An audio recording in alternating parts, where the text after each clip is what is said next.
पहला क्वेश्चन क्या बोल रहे हैं, 12, 15, 21 का एलसीएम क्या होगा। ठीक है बच्चों, तो जो भी हम क्वेश्चन सॉल्व करेंगे उसको हम पूरा हल करके आपको आंसर बताएंगे। तो देखो बच्चों, यहाँ लिखेंगे हम 12, 12 का गुणनखंड करेंगे, 2 छंग 12, 2 3 6, 3 एकम 3। 15 का क्या होता है, 3 5 15, 5 एकम 5। और 21 का क्या होता है, 3 7 21। ठीक है, 7 एकम 7। तो 12 को मैं लिख सकता हूँ किस तरीके से, 2 कितनी बार है, 2 बार, 3 है 1 बार। 15 कितनी, 15 को लिख सकता हूँ मैं 3 गुणे 5। ठीक है, और 21 को मैं लिख सकता हूँ 3 गुणे 7। ठीक, तो ऐसी संख्या जो दोनों में है, तीनों में है, वो 3 है, एलसीएम निकालना है। जो तीनों में है ना, उसकी अधिकतम घात लेनी होती है। तो 3 की अधिकतम घात एक ही है, और जो बच गए उनको गुणे में डाल दो, जैसे 2 की पावर 2। ठीक है, 5 गुणा 7। तो देखो यहाँ से क्या हो जाएगा, 4 7 या 12, 12 पंजे 60 गुणे 7, 7 छंग 42, पीछे से 0। ठीक है, ये आपको आपका आंसर मिल जाएगा कितना, 420। तो आपका उत्तर सही हो जाएगा 420। कोई दिक्कत परेशानी हो, वीडियो को दोबारा देखें। अगले प्रश्न में आ जाइए। कह रहे हैं 0.125 को पी बट्टे क्यू के रूप में लिखकर व्यक्त किया जा सकता है, जहां पी और क्यू आपस में सहभाज्य हैं। ठीक है, किस तरीके से व्यक्त किया जा सकता है, तो इसको हल करके दिखाना है। Question number 2। ठीक है, सो हमारे पास क्या है बच्चों, चूंकि हमें दे रखा 0.125। ठीक है, तो दशमलव हटाएंगे, 1 लिखेंगे, कितनी संख्या है, 1 2 3, 1 2 3, 0 बढ़ जाएगा। 25 से काटो, 25 चौके 100, पीछे 0, 25 पंजे 125, 5 एकम 5, 5 अट्ठे 40। आंसर पी बट्टे क्यू के रूप में आ गया। ठीक है, नंबर 3 पे आ जाओ। कह रहे हैं यदि बहुपद के शून्यकों का योग और गुणनफल क्रमशः -6 और 8 हो तो बहुपद क्या होगा। क्वेश्चन नंबर 3 है, हमें दिया है, क्या दे रखे, शून्यकों का योगफल और शून्य का गुणनफल दे रखा है। ठीक है, हमें क्या निकालना है बच्चों, द्विघात बहुपद निकालना है। द्विघात बहुपद हमें ज्ञात करना है, जिसका सूत्र होता है x² - alpha plus beta plus alpha beta. तो शून्यकों का योगफल दे रखा है -6 और गुणनफल दे रखा है -8। ठीक है, -6 और -8 इस सूत्र में रख देंगे, -6 और -8, minus minus plus 6x plus -8। तो आंसर आ जाएगा इतना। ठीक है, x² प्लस 6x -8। तो ऑप्शन नंबर पहला वाला सही हो जाएगा। आगे बढ़ते हैं। क्या रहे, द्विघात समीकरण, ये द्विघात समीकरण है आपका, इसका मूल क्या होगा वो आपको बताना है। इसका मूल क्या होगा, मूल मतलब जो इसको संतुष्ट करे। ठीक है, जो इसको संतुष्ट करे। एक तरीका ये तो ऑप्शन से निकाल सकते हो, इसको हल करके भी कर सकते हो। तो देखो हल कर देते हैं फटाफट। क्या है आपके पास, x² - x - 12। ठीक है, गुणा करने पे 12, ऐसी दो संख्या लेनी है, इसके गुणा इसके साथ घटाने पर इसका गुणा 1 है, 4 3 12। तो 4 में से मुझे 3 घटाना पड़ेगा। ठीक है, माइनस से अंदर गुणा कर दोगे, माइनस माइनस प्लस, यहाँ से जोड़ो, यहाँ से जोड़ो, पहले जोड़े से x उभयनिष्ठ, यहाँ से 4 बचेगा, यहाँ से 3 उभयनिष्ठ। ठीक है, यहाँ से 4, जो 2 बार है उसे 1 बार लिखते हैं, और जो आपने ब्रैकेट में उभयनिष्ठ निकाला उसको दूसरे वाले ब्रैकेट में लिखते हैं। ठीक है, इसको 0 मानोगे, x - 4 को 0 मानोगे तो माइनस के 4 इधर आके क्या हो जाएगा, प्लस के 4, एक आएगा प्लस के 4, और इसको जब 0 मानोगे तो प्लस का 3 इधर आके माइनस का 3 होगा। तो आपका उत्तर आएगा -3 4। ठीक है, -3 और 4। ऑप्शन नंबर सी बिल्कुल सही हो जाएगा। ठीक है, कोई दिक्कत कोई परेशानी हो तो वीडियो को दोबारा ज़रूर देखें। ये क्वेश्चन भी हो गया। आगे बढ़ते हैं अगले प्रश्न में। कह रहे हैं 5वें नंबर पे क्या बोल रहे हैं कि ये जो रैखिक समीकरण है, ये वाला और ये वाला का युग्म संगत है या असंगत है। ठीक है, वो हमें चेक करना है, संगत असंगत चेक करना है। चूंकि दिया है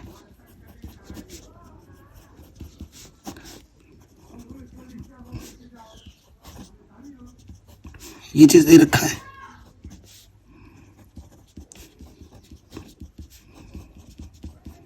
ठीक है, ये चीज़ हमें दे रखी है। चूँकि A1 बट्टा A2 निकालेंगे हम। A1 क्या है 3, A2 है 9, 3 कम 3, 3 दिया 9। B1 बट्टे B2 निकालो।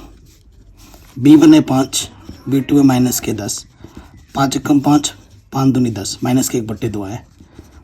ठीक है, आप देख रहे हैं कि A1 बट्टा A2 बराबर नहीं है B1 बट्टे B2 के। अतः ये क्या होती है, प्रतिच्छेद करती हुई रेखा होती है। यह प्रतिच्छेद करती हुई रेखा है।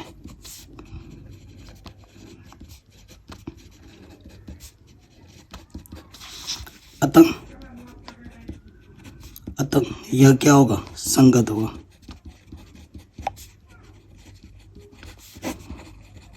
ठीक है, मैंने डिटेल में करके बता रहा हूँ, इस तरीके से एग्जाम में लिखना है, आराम से हो गया। छठे क्वेश्चन पे आ जाता हूँ। कह रहे 12 पदों का योगफल कितना होगा। ये एपी दे रखा है, आप जानते हैं एस एन बराबर क्या होता है, एन बट्टे 2 2a plus n minus 1 into D. ठीक है, चूंकि एक स्थान पर क्या है माइनस के 37, डी क्या होता है द्वितीय पद माइनस के प्रथम पद। ठीक है, 37 में से 33 घटाएंगे तो कितना आ जाएगा 4। अब सभी मानों को यहाँ रख दो। 12 पदों का बोला तो n की जगह पे 12 रखना है। a का मान है 37, n का मान है 12 माइनस 1 और d का मान है 4। 2 छंग 12, 7 दूनी 14, 3 दूनी 6 और 1 7, 74, 11 चौके 44, तो 6 माइनस का बचेगा कितना 30, माइनस के 180 आ जाएगा आंसर। ठीक है, माइनस के 180 ऑप्शन नंबर बी सही हो जाएगा। तो ये क्वेश्चन भी हमारा आराम से बन गया, कोई दिक्कत नहीं। अगले प्रश्न में आ जाते हैं। अगला प्रश्न आपसे क्या बोल रहे हैं कि ये जो क्वेश्चन है, ठीक है, कह रहे हैं इसका सार्वंतर क्या होगा। बहुत आसान प्रश्न है। सार्वंतर डी A2 माइनस के A1, द्वितीय पद में से प्रथम पद घटा दो तो प्लस के 15 है माइनस के 11 है, तो आंसर आ जाएगा 4। ठीक है, ये आपका आंसर आ जाएगा। कह रहे हैं वृत्त तथा उसकी स्पर्श रेखा के उपनिष्ठ बिंदु को हम क्या कहते हैं। ये वृत्त है आपका, ये उसकी स्पर्श रेखा टच करती हुई गई है, तो इस बिंदु P को हम क्या बोलते हैं, इसको बोलते हैं स्पर्श बिंदु, पॉइंट ऑफ कॉन्टैक्ट। ठीक है, इसे क्या बोला जाता है, स्पर्श बिंदु। ये आपका आंसर आ गया। सुनाई दे रहा था कि हम लोग बुला रहे। अगला प्रश्न क्या बोल रहे हैं, कह रहे त्रिभुज ABC और DEF समरूप हो, इनके क्षेत्रफलों का अनुपात इतना है। अगर EF इतना है तो BC का मान क्या होगा।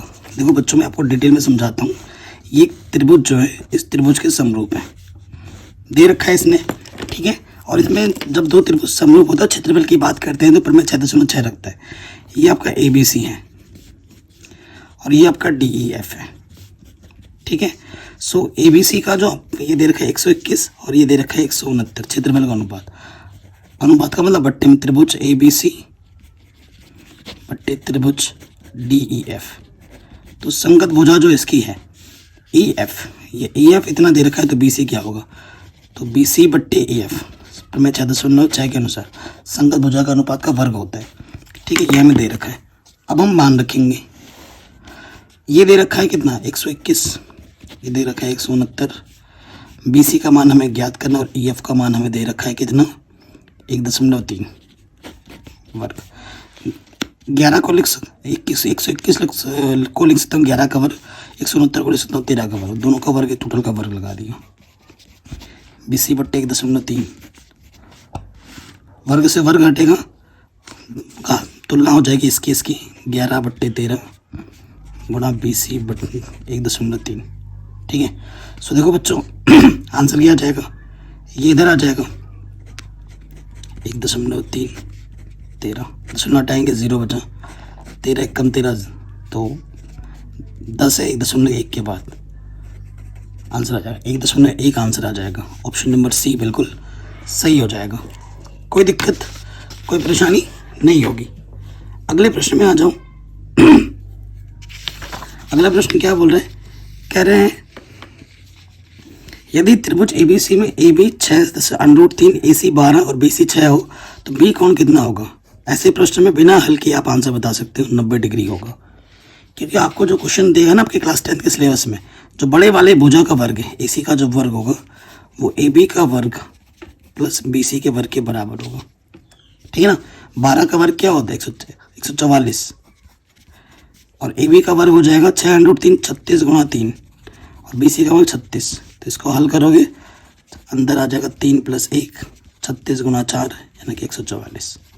बड़े वाले भुजा का वर्ग बाकी दो छोटे भुजाओं के वर्गों के योगफल के बराबर है।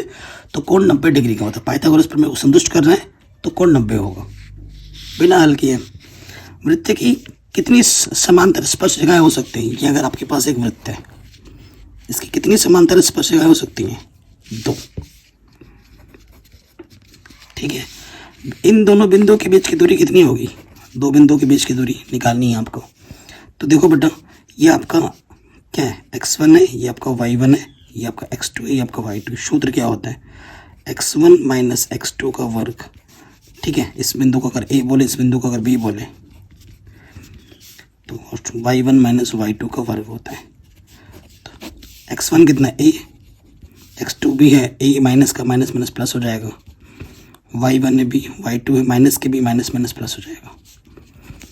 तो यहाँ से 2a, 2a का वर्ग कितना होता है 4 और यहाँ से 2b का वर्ग 4b²। 4 उभयनिष्ठ है। अंदर बचा अंडर के a² + b²। 4 बाहर आके क्या हो जाएगा 2 और अंदर बचेगा a² + b²। आंसर ठीक। अगला क्वेश्चन बोल रहा है उस बिंदु के निर्देशांक ज्ञात करो जो इसको और इसको रेखाखंड को 1:2 में विभाजित करता हो। ठीक है। इसी को यहीं पर हल करते हैं। ये आपके पास में जो भी कर रहा हूँ डिटेल में कर रहा हूँ। ये आपको एक बिंदु दे रखा है, दूसरा बिंदु ये दे रखा है और ये आपका दे रखा है -1,7। इस एक बिंदु निकालनी है 1P मान लेते हैं, विभाजन बिंदु P है। किस अनुपात में करता है 1:2 में विभाजित करता है। ये क्वेश्चन बोल रखा है। ये आपका x1 है, ये आपका y1, ये आपका x2 है, ये आपका y2, ये आपका m1 है और ये आपका m2 है। ठीक है। आपको ये निकालना है। ठीक है। तो x बराबर सूत्र होता है x बराबर m1 x2 m2 x1 m1 + m2 और y का सूत्र क्या होता है y का सूत्र होता है m1 y2 + m2 y1 m1 + m2। ठीक है। ये सूत्र होता है, मान रखो। m1 का मान है 1, x2 का मान कितना है 5, m2 का मान है 2 और x1 का मान है -1। 1 + 2 5 -2/3 3/3 यानी कि 1। x का मान आ गया 1। ठीक है। y के लिए निकालो। m1 1, y2 कितना -2, m2 है 2, y1 है 7। 7 दूनी 14, 14 में से माइनस कर दो यानी कि 12/3, 3 चौके 12। तो y का मान आ गया 4। तो 1,4 आ जाएगा आंसर। 1,4 ऑप्शन नंबर पहला वाला बिल्कुल सही हो जाएगा। ठीक है। कोई दिक्कत कोई परेशानी नहीं होनी चाहिए। ये क्वेश्चन भी आपका आराम से बन गया। आगे बढ़ जाते हैं अगले प्रश्न में। किसी भी क्वेश्चन में थोड़ा सा डाउट दिक्कत तो वीडियो को दोबारा देखें। अब इसका मान हमें ज्ञात करना है। इसका मान कितना है, इसका मान आंसर आएगा 1। कैसे देखो, 14वां क्वेश्चन है। यहाँ पे देखो बच्चों, चूंकि sin 38 cos 52 plus cos 38 sin 52 है। ठीक है। सो आप जानते हैं इसका मान त्रिकोणमिति टेबल में नहीं है, परंतु हम ये जानते हैं चूंकि 38 और 52 को अगर मैं जोड़ दूं तो कितना आता है 90 डिग्री आता है। और जब दो कोणों को जोड़ने पर 90 आता है तो किसी एक को बदलना पड़ता है। चूँकि सेम टू सेम टाइप के, अगर इधर 52 को बदल रहे हो तो इधर से भी 52 को बदलना पड़ेगा, 38 को बदल रहे हो तो इधर से भी 38 को बदलना पड़ेगा। पूरा कोण है, दो में से एक को बदलना पड़ता है। कॉस 90 में से हम कितना करना है कि 52 आ जाए 38। यहाँ 52 को बदलना है तो इधर से भी 52 को बदलना है। 90 में से कितना घटाएं कि 52 आ जाए 38। दो सूत्र लग रहे हैं यहाँ पर। ठीक है ना। आप जानते हैं सूत्र क्या लग रहा है वो भी लिखना ज़रूरी है। साइन 90 माइनस थीटा क्या होता है बच्चों, कॉस थीटा, और कॉस 90 माइनस थीटा क्या होता है, साइन थीटा। होता है कि नहीं, यहाँ पे लगेगा, यहाँ पे सूत्र लगेगा, लगाते हैं। तो यहाँ से तो देखो बच्चों पहले से ही साइन 38 है, और ये भी हो जाएगा कॉस 90 माइनस थीटा यानी कि साइन थीटा। ये साइन है, ठीक है। Cos 38 sine 90 minus theta cos theta होता है, थीटा की जगह पर 38 है। साइन 38 ये हो जाएगा साइन स्क्वायर 38, ठीक है। 38 का वर्ग मत लिख देना, और ये हो जाएगा कॉस स्क्वायर 38। और आप जानते हैं sine square theta plus cos square theta का मान 1 होता है, तो आंसर आ जाएगा 1, जो कि मैंने आपको स्टार्टिंग में ही बता दिया था, बट इसको हल करके दिखाना था। अगला क्वेश्चन, घनाभ जिसकी लंबाई चौड़ाई ऊंचाई इतनी है तो उसका आयतन क्या होगा। एक घनाभ आपके दे रखा है ये घनाभ है, ठीक। घनाभ की लंबाई क्वेश्चन में दे रखी है कितना, 14 मीटर, चौड़ाई दे रखी है 10 मीटर, ऊंचाई दे रखी है 5 मीटर। आपको क्या निकालना, आयतन। तो सूत्र क्या होता है, लंबाई गुना चौड़ाई गुना ऊंचाई। लंबाई है 14, 10, 5, 14 एक कम 14, 14 पंजे 70, पीछे 0, इतना मीटर क्यूब आ जाएगा, 700 मीटर क्यूब, ठीक। अगले प्रश्न में आ जाओ। 6 सेंटीमीटर त्रिज्या वाले वृत्त के त्रिज्याखंड का क्षेत्रफल जिसका कोण 60 डिग्री है वो कितना होगा, आपको बताना है। 16वां क्वेश्चन है, त्रिज्याखंड का क्षेत्रफल निकालना है। त्रिज्याखंड का क्षेत्रफल जिसका सूत्र होता है कितना, थीटा बट्टे 360 गुणे पाई आर स्क्वायर। पाई का मान नहीं बोला है कि क्या रखना है, तो थीटा हमारे पास क्वेश्चन में दे रखा है 60 डिग्री, बट्टे में 360, 22 बट्टे 6 त्रिज्या दे रखा है 6 गुना 6, 0 0 कटा 6 छंग 36, 6 से 6 कटा, 22 छंग 132 बट्टे में 7, भाग दे दो, 7 एक कम 7, कितना बचा, 3 और 3 6, 62 आ गया, 7 नम 63 होता है, ठीक है। 7 अट्ठे 56, तो आपको पूरा भी भाग देना नहीं पड़ेगा, ठीक है। तो आंसर जो आएगा पता लग गया, इतना आएगा। कैसे, देखो 18 आ रहा था, इस तरह पता लग गया था। 18 कहीं दिख रहा है, नहीं दिख रहा है, यहीं दिख रहा है, तो ये ऑप्शन सही हो जाएगा, पूरा भाग देने की भी ज़रूरत नहीं पड़ेगी, ठीक है। तो ये क्वेश्चन हमारा आराम से बन गया। अब आते हैं नेक्स्ट क्वेश्चन में। हमसे क्या बोल रहे हैं, खंड दर्शाइए कि 5 अंडर रूट और 5 माइनस 3 अंडर रूट देकर अपरिमेय संख्या है। हर साल आता है ऐसा प्रश्न, तो 17 नंबर का क्वेश्चन है। तो हम क्या लिखेंगे, उल्टा मान लेते, माना 5 माइनस 3 अंडर रूट 2 एक परिमेय संख्या, उल्टा मान लेते हैं। अगर परिमेय संख्या है तो इसे हम पी बट्टे क्यू के रूप में लिख सकते हैं। 5 माइनस 3 अंडर रूट 2 पी बट्टे क्यू के रूप में लिख सकते हैं, जहाँ पर क्यू का मान 0 नहीं होगा, ठीक है। और बाकी चीज़ें पी और क्यू अब आपकी क्या होती हैं, पूर्णांक होती है, और पी और क्यू का HCF 1 होता है। लॉजिक क्या होता है कि ये 5 है, प्लस के पी बट्टे क्यू इधर के माइनस का हो जाएगा, और ये 3 अंडर रूट 2 माइनस के इधर के क्या हो जाएगा, प्लस का। 3 गुणे में है, इधर के क्या हो जाएगा, बट्टे में, और यहाँ पर क्या बचा, 2 अंडर रूट 2। अंडर रूट को एक तरफ रखो, बाकी सबको दूसरी तरफ। ये हमारा लॉजिक होता है, ठीक है। आप जानते हैं परिमेय से परिमेय घटाओ परिमेय होता है, परिमेय को परिमेय से भाग दो परिमेय होता है। चूंकि 5 माइनस पी बट्टे क्यू बट्टे में 3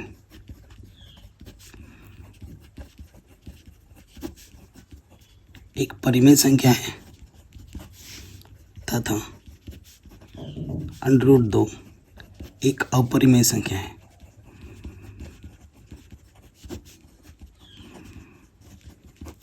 इसलिए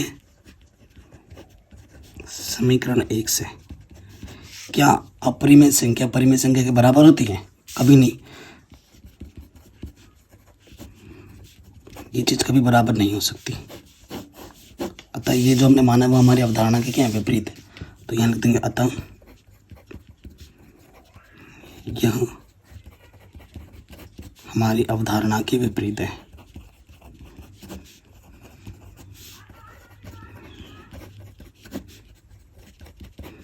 ठीक है, इसलिए 5 - 3√2 एक अपरिमेय संख्या होगी।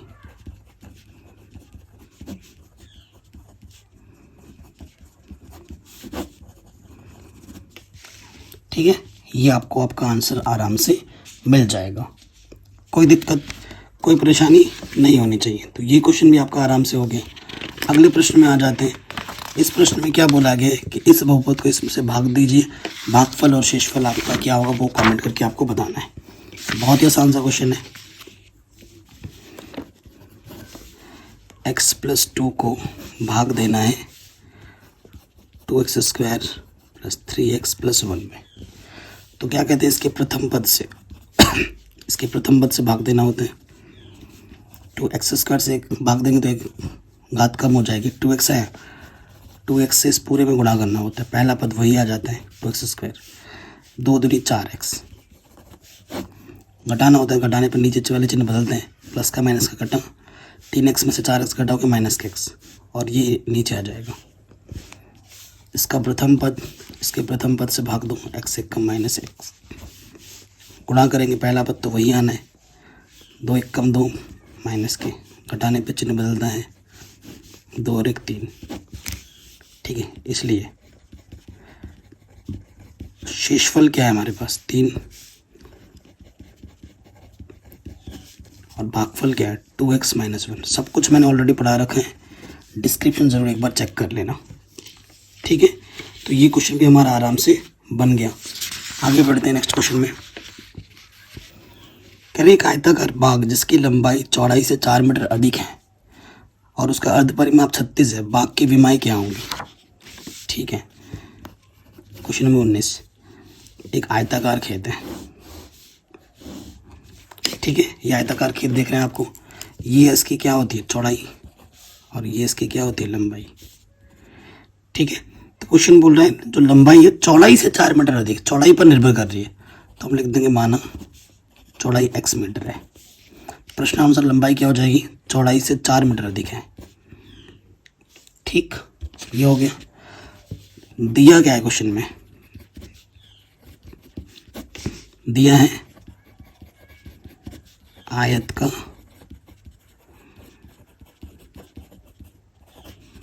अर्धपरिमाप कितना है 36 मीटर, ये क्वेश्चन में दे रखा है। आयत का अर्धपरिमाप का सूत्र होता है लंबाई प्लस चौड़ाई। तो लंबाई हमारे पास है x + 4, चौड़ाई हमारे पास x और x 2x, प्लस के 4 इधर के माइनस का हो जाएगा, 36 में 4 घटाएंगे 32, ये 2 गुणा में इधर के बट्टे में हो गया, 2 एक कम 2 2 छंग 12, x का मान आ गया 16।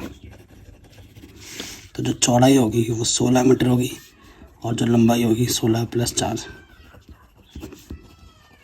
20 मीटर होगी। ठीक है ना, ये आपको आपका आंसर आराम से मिल गया। ठीक हो गया, कोई दिक्कत कोई परेशानी नहीं। अगले वाले प्रश्न में आ जाओ 20वें नंबर पर। के किस मान के लिए द्विघात समीकरण के मूल बराबर होते हैं। ठीक है, द्विघात समीकरण के मूल बराबर कंडीशन वाला प्रश्न हर साल आता है। ठीक है, दिया है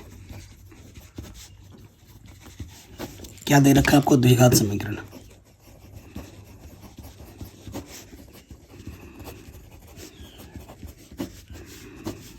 द्विघात समीकरण आपको दे रखा है कौन सा, x² + kx + 6। समीकरण तो बराबर 0 आएगा क्योंकि a के स्थान पर के x² गुणज 1, b के स्थान पर x का गुणज k और c के स्थान पर अचर पद 6।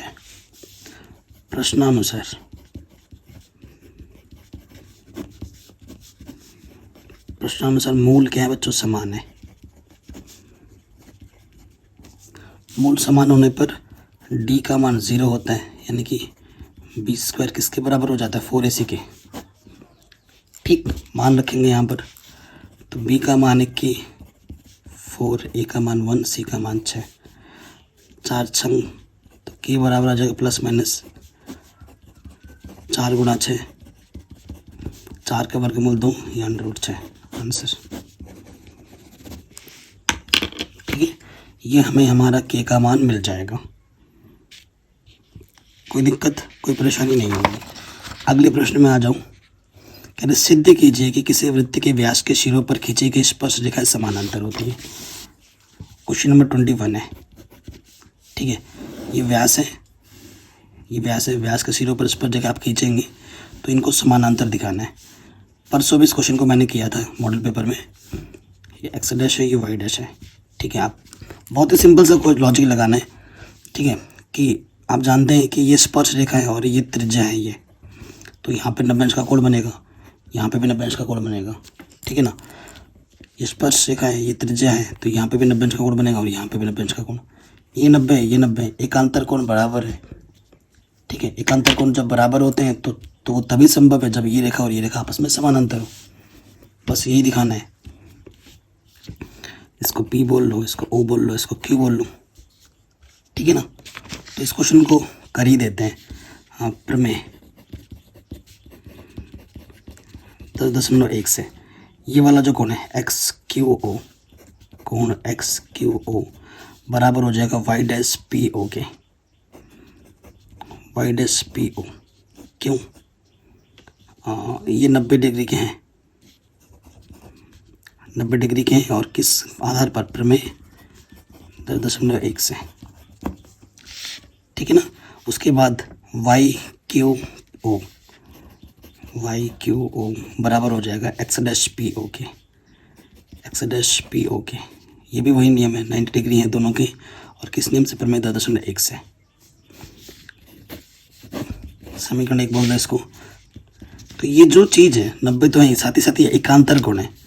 चूंकि एकांतर कोण समान है, इसलिए एकांतर कोण बराबर तभी होता है जब ये रेखा और ये रेखा क्या हो? समानांतर हो। इसलिए एक्स वाई समानांतर हो जाएगा एक्स डैश वाई डैश के। इतना आसान है, इतना सिंपल वे में आपको लिखना है। ठीक है, आराम से हो गया ये क्वेश्चन भी, कोई दिक्कत नहीं। अगला क्वेश्चन क्या बोल रहे हैं? एक थैले में 3 लाल, 5 काली और 4 हरी गेंद है।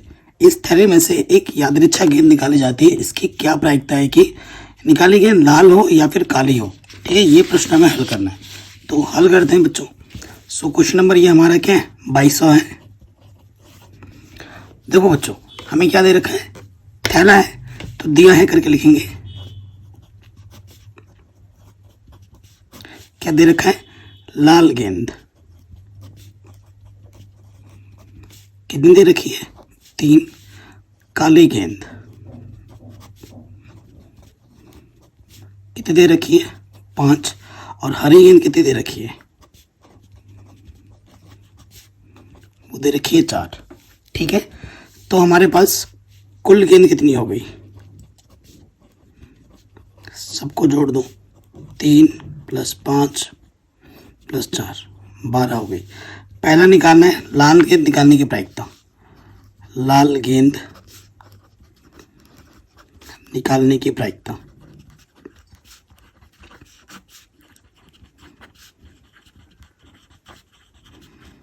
सूत्र आप जानते हैं। ठीक है, प्रायिकता को P से दर्शाते हैं, लाल के लिए R से दिखा रहे हैं, लाल निकालने की प्रायिकता। तो संभव परिणाम कितने हैं लाल के? 3। कुल परिणाम है 12।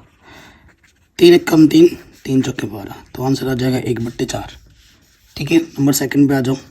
नंबर सेकंड क्या है? काली गेंद। काली गेंद निकालने की प्रायिकता।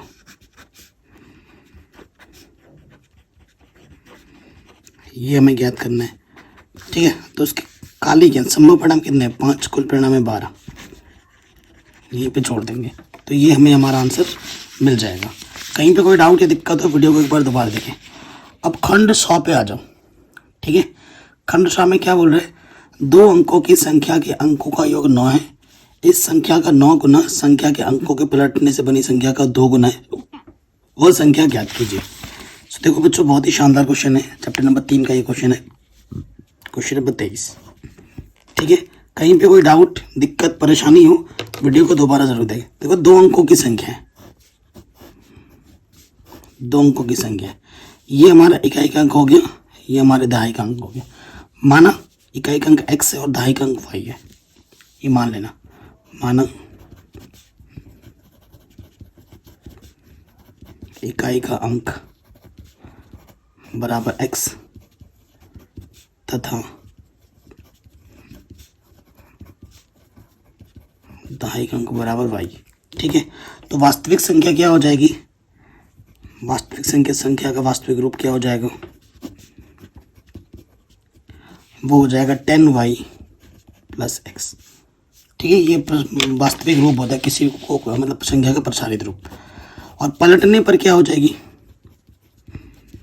पलटने पर संख्या, मतलब ये वाला यहाँ जाएगा, ये वाला यहाँ जाएगा, तो ये हो जाएगा 10x प्लस y। ठीक, कोई दिक्कत नहीं। प्रथम शर्तानुसार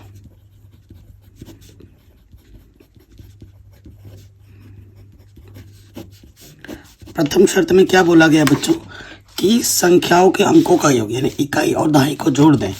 ठीक है, तो कितना आएगा? 9 आएगा, ये पहले शर्त में बोला गया है। ठीक है, द्वितीय शर्त में आ जाइए। द्वितीय शर्तानुसार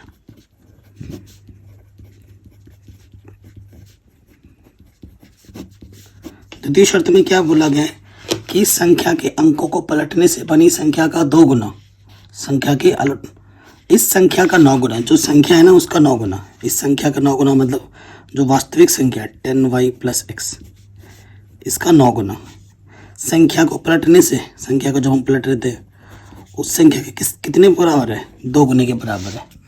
तो इसको थोड़ा हल कर लेते हैं। तो इसको हल करेंगे, 9 से गुणा करेंगे 90y प्लस 9x, अंदर गुणा करेंगे 20x प्लस के 2y, y को एक तरफ लिखेंगे, प्लस का 2y इधर के माइनस का, और ये 9x प्लस का इधर के माइनस का। ठीक है ना, घटा देंगे तो 88y और ये आ गया 11x। 11 गुणे में इधर के क्या हो गया? बट्टे में। ठीक है, तो 11 से काट देंगे तो x का मान आ गया 8y। ठीक है, x का मान आ गया 8y। x का मान उठाकर समीकरण नंबर 1 में रख दो और हल करो। यहाँ लिखेंगे x का मान समीकरण 1 में रखने पर, ठीक है, एक क्या है हमारा? ये है x का मान क्या? 8y प्लस में ऑलरेडी y है, तो ये हो जाएगा 9y बराबर 9 से काटोगे 9 कम 9, y का मान आ गया 1। y का मान फिर से यहाँ रख दो, चूँकि x प्लस वाई बराबर 9 है। ठीक है, तो y का मान रखेंगे 1, तो प्लस का 1 उधर जाके माइनस का 1 हो जाएगा। अरे यार, मेरे मन में कैलकुलेशन हो गया, 8 पहले लिख दिया। ठीक है, तो यहाँ रखोगे, इधर आके घटेगा तो 8 आएगा। अतः संख्या, ठीक है, इकाई का अंक आपका कितना है? x था 8 और दहाई का अंक आपका क्या है? 1, तो वो संख्या कितनी होगी? 18 होगी। ठीक है बच्चों, ये आपको आपका आंसर मिल जाएगा, कोई दिक्कत नहीं। अगले वाले प्रश्न में आ जाइए। कह रहे 2 वर्गों के क्षेत्रफलों का योग इतना है, यदि उनके परिमापों का अंतर 24 मीटर हो तो दोनों वर्गों की भुजाएं ज्ञात कीजिए। तो ये क्वेश्चन जो कल मैंने कराया था ना बेटा, मॉडल पेपर। अच्छा, एक चीज़ मैं अब यहाँ पे बोलना चाहता हूँ, कई बच्चों को जो ये जो मैं बोलता हूँ ना बेटा, अब एक्चुअली ये पिछले 1 साल से ना मुझे आदत पड़ गई है, आई डोंट नो कब से। पहले मैं बेटा नहीं बोलता था, लेकिन कई बच्चों को बुरा लगता है, तो जिसको बुरा लगता है मैं उनको माफ़ी चाहूँगा हाथ जोड़ के, पैर पकड़ के उनके। ठीक है, अगर बुरा लगता है तो मैं हाथ जोड़ के माफ़ी चाहता हूँ, निकल जाता है फ्लो में मुंह से। ठीक है, और अगर मेरा टीचर मुझे बेटा बोले मुझे तो बहुत ही अच्छा लगता, बट आजकल की जनरेशन कुछ अलग है, उनको कुछ यार बोलो, दोस्त बोलो, बड्डी बोलो तो मज़ा आता है सुनने में, है ना। और बेटा बोलते तो उनको दिक्कत हो जाती है। तो जिनको बुरा लगता है उनको मैं हाथ जोड़ के माफ़ी चाहता हूँ, बट कोशिश करूँगा कि मैं बेटा ना बोलूँ, बट फ्लो में ना निकल जाता है।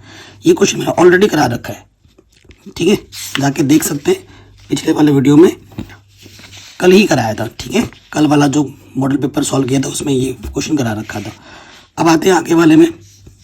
ठीक है, नेक्स्ट क्वेश्चन कह रहे इसका कौन सा पद उसके 54वें पद से 132 अधिक होगा। काफ़ी शानदार क्वेश्चन है। देखो यहाँ पे क्या होगा, क्वेश्चन नंबर 24 कल के मॉडल पेपर में ऑलरेडी करा रखा है, तो 25 पे कर रहे हैं। हमें एपी दे रखा है, एपी में क्या दे रखा है? 3, 15 ऐसे चल रहा है। ठीक है, ये एपी है। हमसे बोल रहे कौन सा पद, बोल देंगे माना nवा पद, ठीक है। कौन से 54वें पद से, 54वें पद से 132 अधिक होगा, ये हमें ज्ञात करना है। तो हमें n ज्ञात करना है। कौन सा पद 54वें पद से 132 अधिक होगा, ये क्वेश्चन ने आपसे पूछा है, ठीक है। तो देखो, चूंकि प्रथम पद क्या है p का 3 और सार्वंतर क्या है, द्वितीय पद में से प्रथम पद घटा दोगे तो कितना आ जाएगा 12। तो पहले 54वां पद निकाल दो, चूंकि 54वां पद यानी कि a + 53d, ठीक है। e का मतलब है प्रथम पद 53, d का मतलब d का मान कितना है 12, ठीक है।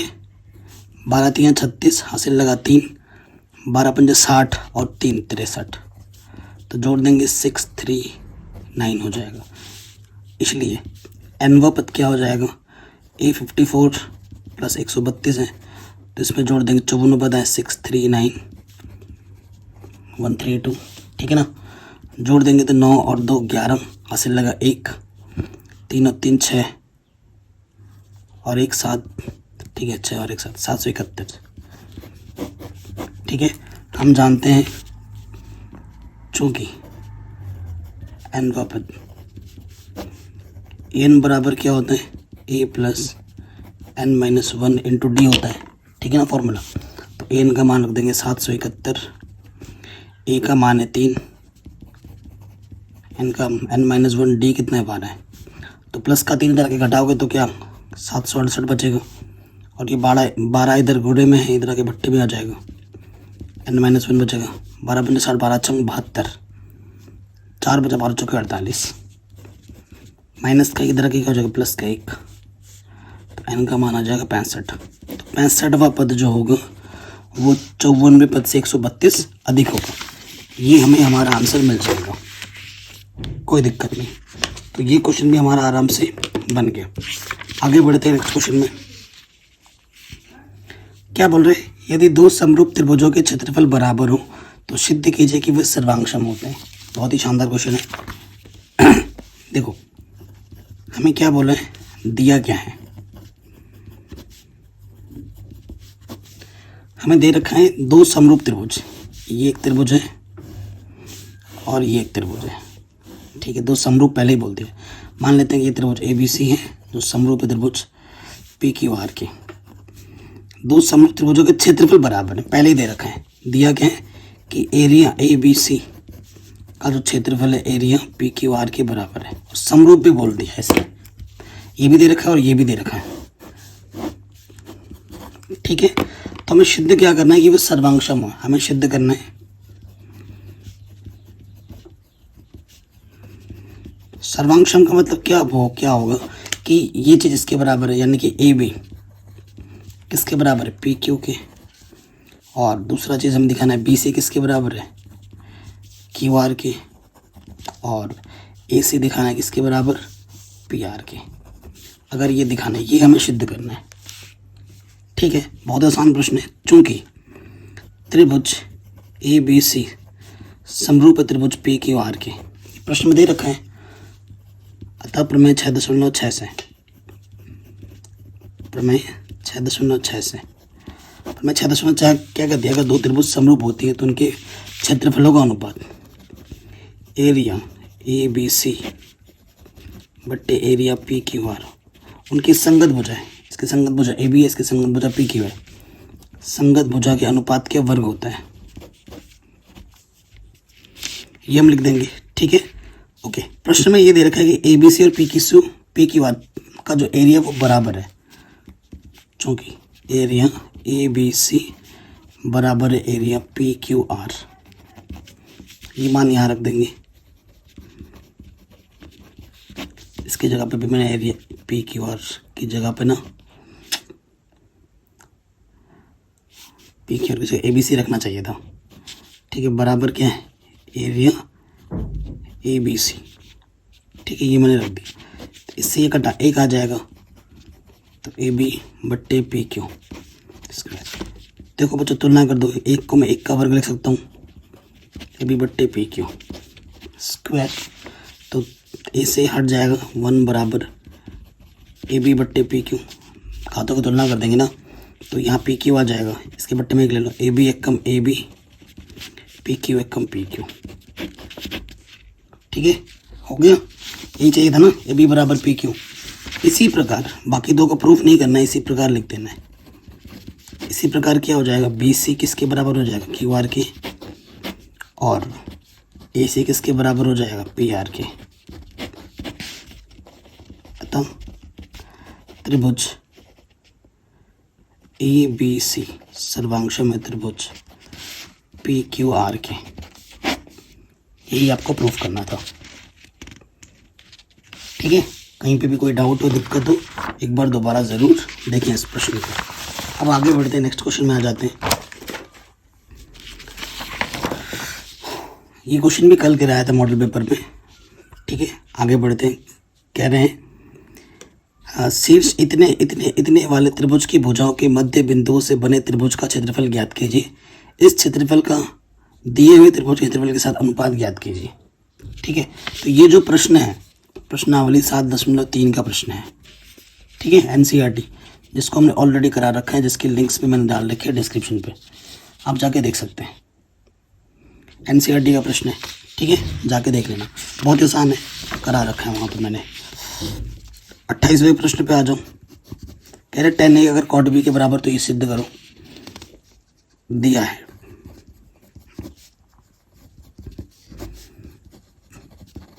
tan a किसके बराबर है बच्चों, cot b के बराबर है। ओके, समीकरण मान लेता हूँ, और सिद्ध क्या करना है,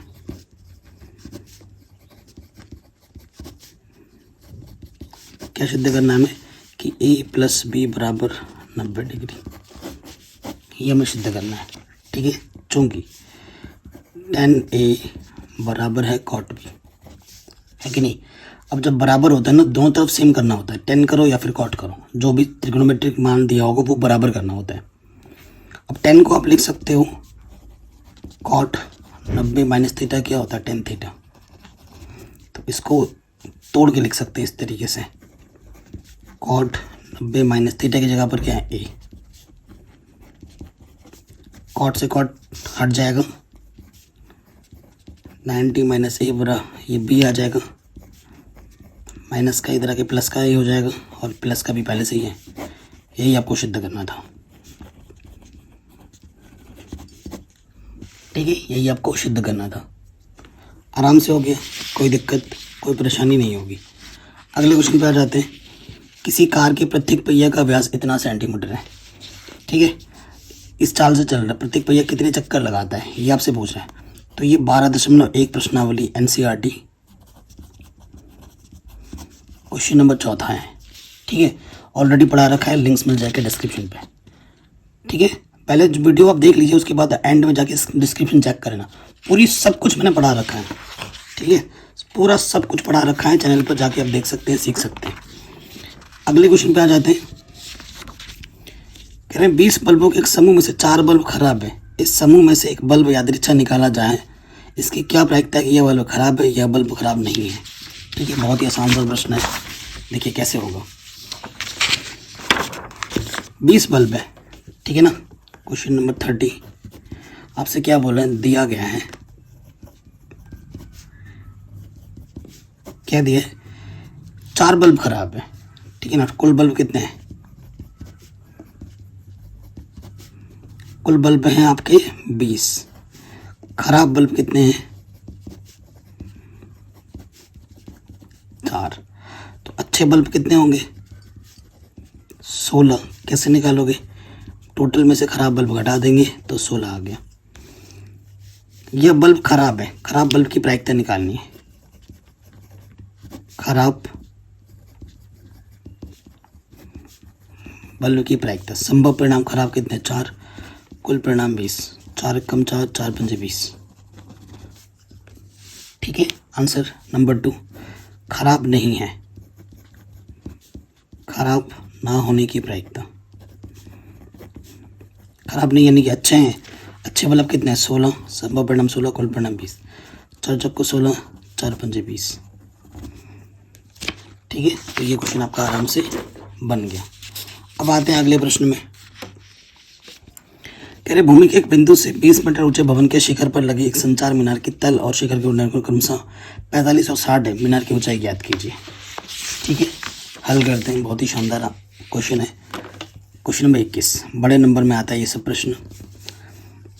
कह रहे भूमि के एक बिंदु से 20 मीटर ऊंचे भवन के शिखर पर, देखो ये भूमि है और यहाँ पर ना 20 मीटर ऊंचे भवन, ये 20 मीटर ऊंचा भवन है। भवन के शिखर पर, इस शिखर पर ना एक क्या लगा है, एक संचार मीनार लगी है, टावर लगा पड़ा है, दिखा होगा। एक बिंदु से मीनार के तल, ये मीनार हुआ, ये मीनार का तल हुआ, मीनार के तल और शिखर, फिर ऊपर आ जाएगा शिखर। इसकी जो उन्नयन कोण है ना वो कितने दे रखे क्वेश्चन में। पहला वाला बोला 45 है पहले, छोटा वाला 45 और बड़ा वाला कितना है 60 है। तो मीनार की ऊंचाई ज्ञात कीजिए। ये मीनार है, इसकी ऊंचाई मैंने ज्ञात करनी है, h मैंने मान लिया। और ये कितना दे रखा है आपको क्वेश्चन में, ये 20 दे रखा है। ठीक है, ये आपको क्या दे रखा है, 20 दे रखा है। नाम दे दो इसको ABCD। ये मीनार है, मीनार की ऊंचाई h मानी हमने। ठीक है, और इस दूरी को मैं कुछ मान लेता हूँ, x मान लेता हूँ। ओके बच्चों, अब आ जाओ त्रिभुज ABC में। यहाँ पर 90 अंश का कोण है। त्रिभुज ABC में ये दिया हुआ है, ये ज्ञात करना है, ये ज्ञात करना है। ज्ञात तो ये करना है, तो मुझे ये चाहिए पड़ेगा, क्योंकि ये भुजा मुझे लेनी पड़ेगी, क्योंकि इस त्रिभुज में भी और इस त्रिभुज में भी ये उभयनिष्ठ है, तो ये मुझे लेना पड़ेगा। इस वजह से ये दिया हुआ है और ये मुझे निकालना पड़ेगा। इसमें संबंध लगाऊं, BC बट्टे AB, लंब बट्टे आधार tan थीटा। थीटा कितना है छोटे वाले में 45। तो BC का मान हमारे पास है 20 और AB हमने x माना है। tan 45 का मान है तो x एकम x, इधर आ गया 20। तो x का मान भी आपका 20 मीटर है। अब आ जाओ बड़े वाले त्रिभुज में, त्रिभुज ABD में। ठीक है, ABD में क्या हो जाएगा बच्चों, देखो हमें ये पूरा लेना पड़ेगा ना, लंबा ये निकालना है, ये पूरा लेना पड़ेगा। BD बट्टे में क्या है AB, लंब बट्टे आधार क्या होता है tan थीटा। ठीक है, तो AB क्या हो जाएगा h plus 20, BD h plus 20 और AB x है और AB का मान कितना है 20 है, डायरेक्ट रख देते हैं।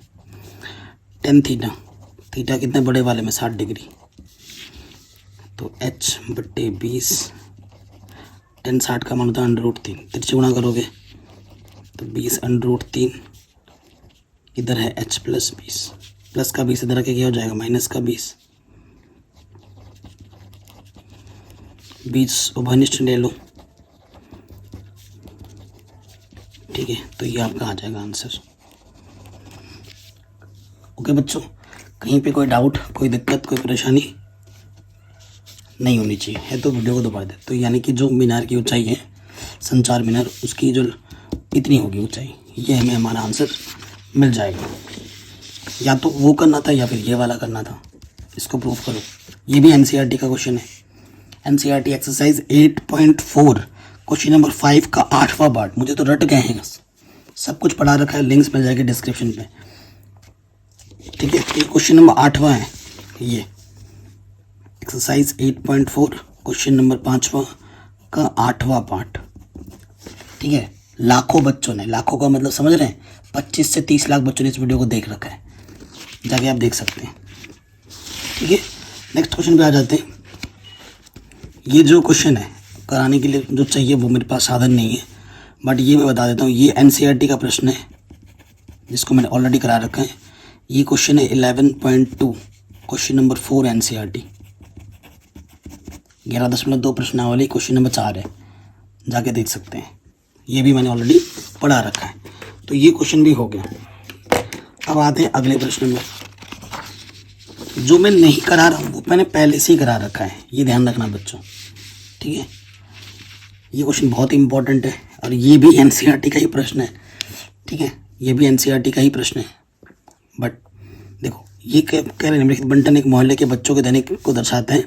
जेब खर्च इतना है, लुप्त बारंबार था, F का मान ज्ञात कीजिए। ये प्रश्नावली है किसका, प्रश्नावली 14.1 क्वेश्चन नंबर 3। मैं तो बता दे रहा हूँ, ये रट चुके हैं, इतने सालों से पढ़ाते हुए ना, क्वेश्चन देख के पता लग जाता है कहाँ है, पढ़ा रखा है, लिंक्स मिल जाएगा डिस्क्रिप्शन पे। ठीक है, आगे बढ़ते हैं। कह रहे हैं ऊंचाई 2.4 सेंटीमीटर और व्यास 1.4 सेंटीमीटर वाले एक ठोस बेलन में इसी ऊंचाई उसी व्यास वाले एक शंक्वाकार खोल काट लिया जाता है। शेष बचे ठोस का निकटतम वर्ग सेंटीमीटर पृष्ठीय देवल ज्ञात कीजिए। चलिए इसको कर देते हैं। Question number 34। ठीक है, इस पे आ जाते हैं। कह रहे हैं ऊंचाई 2.4 और व्यास इतना एक ठोस बेलन, एक बेलन है, लकड़ी का टुकड़ा है, ये ठोस है। अभी इसकी ऊंचाई हमें क्या दे रखी है 2.4, यहाँ से लेकर यहाँ तक 2.4 सेंटीमीटर और व्यास यहाँ से लेकर यहाँ तक 1.4 सेंटीमीटर। कह रहे हैं इसी ऊंचाई और इसी व्यास एक शंक्वाकार खोल काटा जाता है। यहाँ से अंदर से शंक्वाकार खोल काटा जाता है। तो शेष बचे ठोस का निकटतम वर्ग पृष्ठीय त्रिबल ज्ञात करना है। यहाँ से तो ये खाली है पूरा, ये लेकिन भरा हुआ नीचे लकड़ी है ना, तो पृष्ठीय त्रिबल ज्ञात करना है। पृष्ठीय क्षेत्रफल ध्यान रखना। तो क्या होगा, हमें दिया क्या है, अगर दिया है की बात करें, शंकु की ऊंचाई और बेलन की ऊंचाई सेम टू सेम है। आपको शंकु की तिर्यक ऊंचाई चाहिए होगी इस प्रश्न में। तो हमें दे रखा है जो ऊंचाई h है वो दे रखा है 2.4 और जो त्रिज्या है 1.4 का आधा यानी कि 0.7 सेंटीमीटर। ठीक है, तो हमें तिर्यक ऊंचाई चाहिए होगी l, जो कि नहीं मालूम है। l निकालो। l क्या होता है √h² + r²। h का मान है 2.4, r का मान है 0.7। आगे हल करो। 24 का वर्ग 576, यहाँ 0.2 स्थान के बाद 7 49 स्थान के बाद यह आएगा 625। 625 का वर्गमूल होता है 25, दशमलव यहाँ 2 स्थान के बाद है, वर्गमूल के बाहर 1 स्थान बाद हो जाएगा। तो एल का मान कितना है 2.5 सेंटीमीटर। ठीक है, प्रश्नानुसार पे आ जाओ। प्रश्नानुसार में क्या निकालना है, पृष्ठीय क्षेत्रफल ठोस का, वो क्या हो जाएगा बाहर से बेलन का क्षेत्रफल प्लस अंदर से क्या शंकु है ना, अंदर से यहाँ से काटा है तो शंकु तो मिलेगा ही अंदर से, और नीचे से ये तल पूरा ठोस है तो ये तल क्या है ऐसा वाला पार्ट, ये वृत्त है प्लस वृत्त का क्षेत्रफल। बेलन का क्षेत्रफल 2πrh, इसका होता है πrl और इसका होता है πr²। तो कुछ कॉमन है ऐसा, πr उभयनिष्ठ आ रहा है सब में से, πr उभयनिष्ठ निकाला, यहाँ से बचा 2h, यहाँ से बचा l, यहाँ से बचा सिर्फ r। पाई का मान कुछ नहीं तो 22/7, त्रिज्या 0.7। ठीक है, और 2h का मान 2.4, l का मान 2.5, r का मान 0.7। अब इसको हल करो, 7 7 कटा 0.1 बार, 22 एकम 22, 0.2 स्थान के बाद यह आ जाएगा 4.8 और यह आ जाएगा 7 और 5 12, 3.2।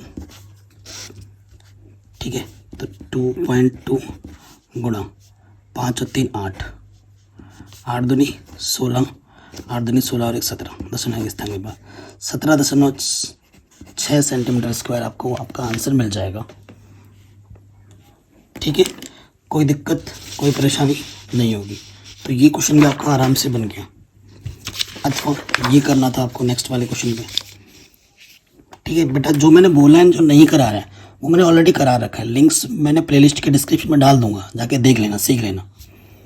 ठीक है, कह रहे क्रमशः 6 सेंटीमीटर 8 सेंटीमीटर और 10 सेंटीमीटर त्रिज्या वाले धातु के 3 ठोस गोले को पिघलाकर एक बड़ा वाला गोला बनाया जाता है। इस गोले की त्रिज्या क्या होगी, एक छोटा गोला प्लस एक उससे और बड़ा गोला प्लस उससे और बड़ा गोला, इन तीनों गोलों को मिलाकर एक बड़ा सा गोला बनाया जाता है। इस गोले की त्रिज्या क्या होगी, मान लेते हैं इस गोले की त्रिज्या r होगी, r1 r2 r3 ये आपको दे रखे। r1 दे रखा है 6 सेंटीमीटर, r2 8 सेंटीमीटर, और ये भी NCERT का ही प्रश्न जो अभी हम कर रहे हैं। ठीक है, इन तीनों को पिघलाकर ये बनाया जाता है। चूंकि छोटे 3 गोले का जो आयतन होगा वो किसके बराबर होगा, बड़े गोले के आयतन के होगा कि नहीं? बिल्कुल होगा। तो 3 छोटे गोले का आयतन, इन तीनों को मिलाकर ये बनाया जा रहा है, आयतन समान रहेंगे। 4/3 पाई r1 क्यूब, 4/3 पाई r2 क्यूब, 4/3 पाई r3 क्यूब, ये 4/3 पाई r क्यूब। यहाँ से 4/3 पाई ओवनिस्ट है, यहाँ से r1 cube, r2 cube, r3 cube. तो 4/3 पाई से दोनों तरफ कैंसिल हो गया।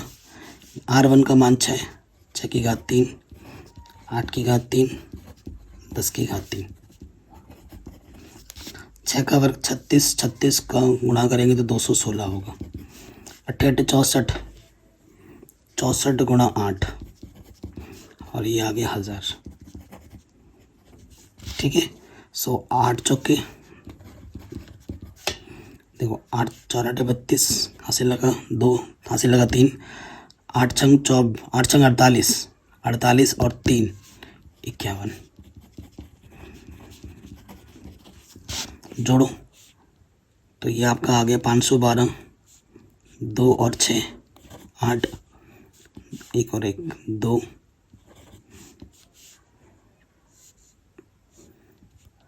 ठीक है, 5 और 2 7, इतना आ जाएगा जोड़ने पर। और इसको जब 12 गुणा 12 करोगे ना, 2 3 4 8, हाँ, तो r क्यूब आता है, यानी कि 3 का जोड़ा लेना पड़ेगा, तो r का मान आ जाएगा 12। तो जो नए गोले का आयतन होगा वो होगा 12 सेंटीमीटर। ठीक है। तो ये पूरी मॉडल पेपर हमने सॉल्व कर ली है। सब कुछ मैंने बढ़ा रखा है, लिंक्स मिल जाएगी डिस्क्रिप्शन पे। एक बार वीडियो लिस्ट प्लेलिस्ट ज़रूर चेक करें। जो क्वेश्चन मैंने नहीं कराए हैं बच्चों को, मैंने ऑलरेडी करा रखे हैं। ठीक है, क्योंकि समय का अभाव है, इसी चलते मैंने इस वीडियो में नहीं कराए। और अगर समय ज़्यादा रहता तो मैं करा भी देता हूँ, ऑलरेडी करा रखा है, तो मैंने सोचा चलो रहने देते हैं। वीडियो कैसी लगी कमेंट करके हमें ज़रूर बताएं। चैनल पर नए तो सब्सक्राइब करके अपना प्यार और सपोर्ट ज़रूर दें। जय हिंद, मिलते हैं नेक्स्ट वीडियो में।